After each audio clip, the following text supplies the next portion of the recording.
All right, sports fans, how's everybody out there doing? William Martin coming at you one more time here on YouTube with another edition of the 300 Pounds of Sports Knowledge Podcast. Now, over the last 5 years, the Los Angeles Rams and general manager Les Snead have been hard at work in order to bring this franchise a Super Bowl title. And that hard work did pay off, and it came to fruition this past February when the Rams won the Super Bowl for just the second time in franchise history. And it was their first NFL title of any kind while calling the city of Los Angeles home since 1951.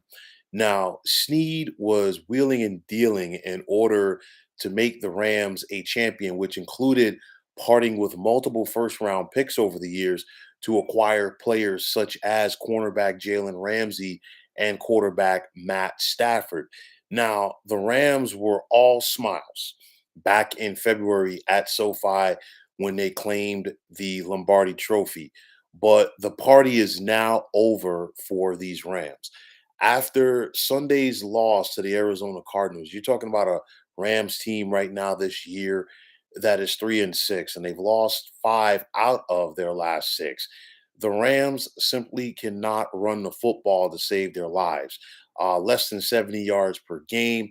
You're talking about a team this year that is averaging just 3.2 yards per carry. That is not going to get it done in the NFL. In 8 games, as the Rams starting quarterback this year, Matthew Stafford has already been sacked 28 times. You think about the injuries and the retirement to the offensive line, and it has really plagued this team. And in the case of Stafford, you think about the sacks, 28 sacks, but then you also double that for the amount of hits that he's getting as well.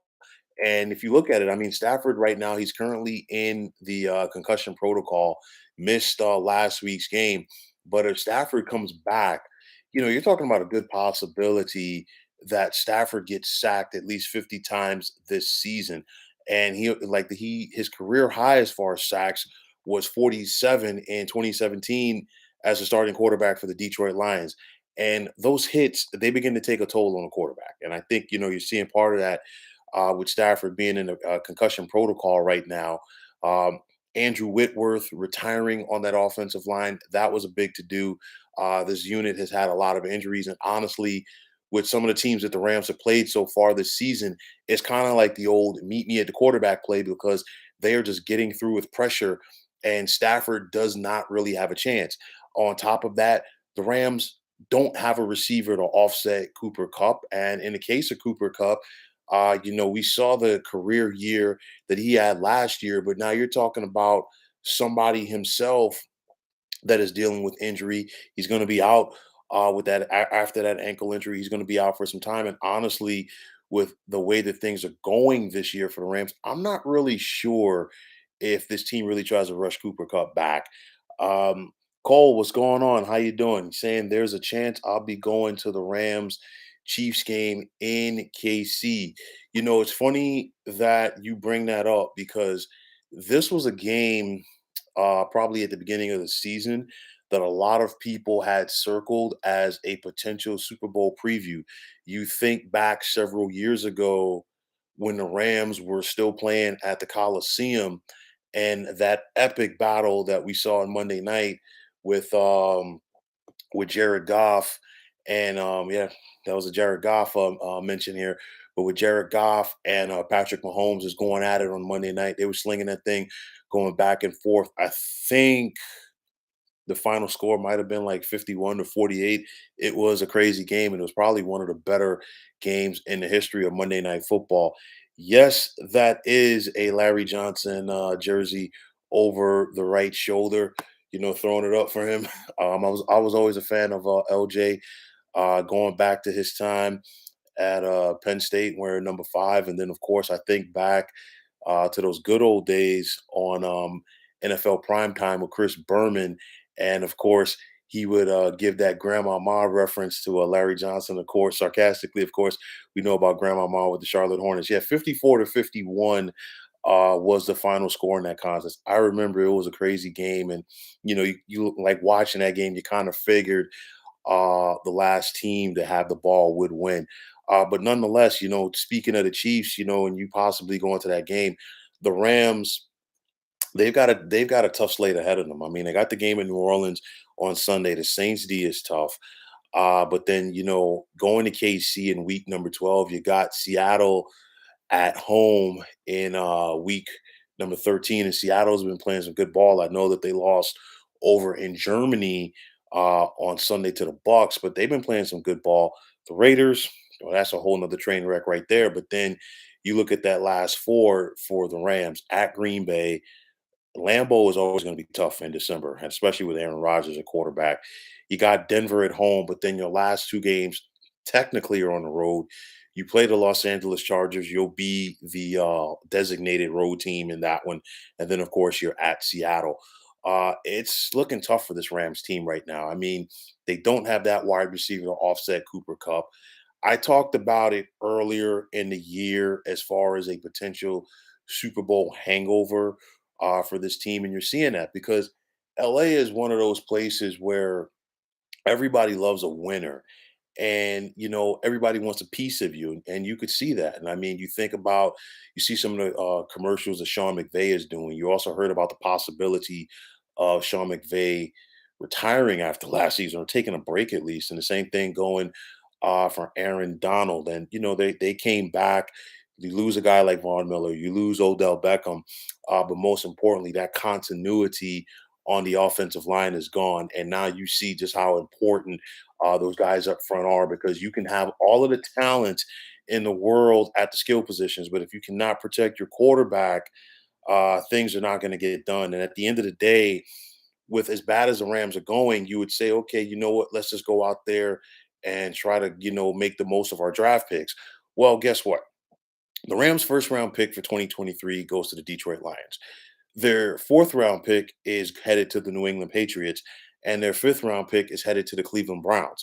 So, with that said, where are the Rams going to find a way to get younger if they're really lacking the picks? The bottom line is, listen, all in worked, and it does not work for every team. We've seen squads, regardless if it's football, basketball, baseball, whatever. Trade prospects, of course, in baseball and in the NBA and the NFL. You trade picks. You go out there and sign guys, and it does not come to fruition. At least for the Rams, with what they did, they did get a title out of it, but now you're going to have to start over because this team is getting older. You've lost guys. Like I said before, you can't pay everybody. I mean, Stafford's getting a lot of money. Aaron Donald's getting a big deal. Jalen Ramsey's getting paid. Leonard Floyd, Cooper Cup. You can't pay everybody. So you just have to ask yourself, is it time for the Rams to start over? And this is going to be a very interesting offseason to see what they do, because without the picks, you're really not going to be able to go out there and make another deal, possibly. So are you really going to try to plug and patch again? I'm not really sure. Would they try to trade some guys in order to start over? I'm not sure, but this is going to be a very, very, very interesting offseason for the Rams. I mean, Stafford is an older quarterback. He has the injury history going back to his time with the Detroit Lions. Do you factor that in? We got to wait and see. I mean, the Rams have a lot of questions that they got to figure out in this offseason. And I think Sean McVay and Les Snead, they're going to put their thinking caps on and figure out what is best for this team. But at the end of the day, they pushed all of their chips to the middle of the table to get it to work. They were getting close for several years. I mean, we saw this team get to the Super Bowl a couple of years ago. Didn't work out against the Patriots. The Rams are so close and so close and so close. And then finally they broke through last year. But it looks like they just exhausted all of their resources, all of their energy to get that title.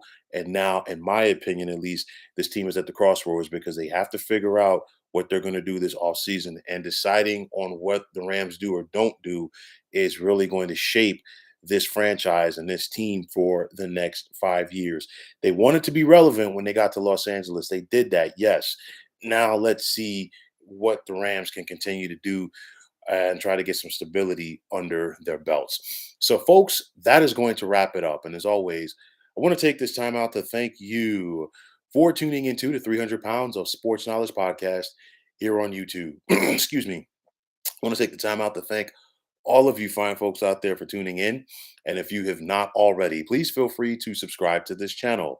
Now, if you're on Twitter, please feel free to follow me at 300 Pounds of Sports. And like I always say, if you follow me, it'll be my pleasure to follow you right back. Also, there's a sports discussion group on Facebook at the Sports Depot 365. You can check it out. Drop a line and be a part of one of the better sports debating sites going on social media. Cole, as always, thank you for chiming in. If you do go to that game, I hope that you enjoy yourself. And the bottom line is, I think you will. And again, obviously that's a game looking ahead to the following Sunday. But, the Rams are down, but they're not out. And you got plenty of star power on both sides. And of course, anytime you put the likes of Aaron Donald and Patrick Mahomes on the same football field, you know what? Good things are definitely going to be happening. And I guarantee you, if you do go, you and the rest of your fans will definitely get their money's worth. So once again, fine folks, my name is William Martin. I'm signing off, saying thanks again for tuning into the 300 Pounds of Sports Knowledge podcast here on YouTube. Be well, everybody.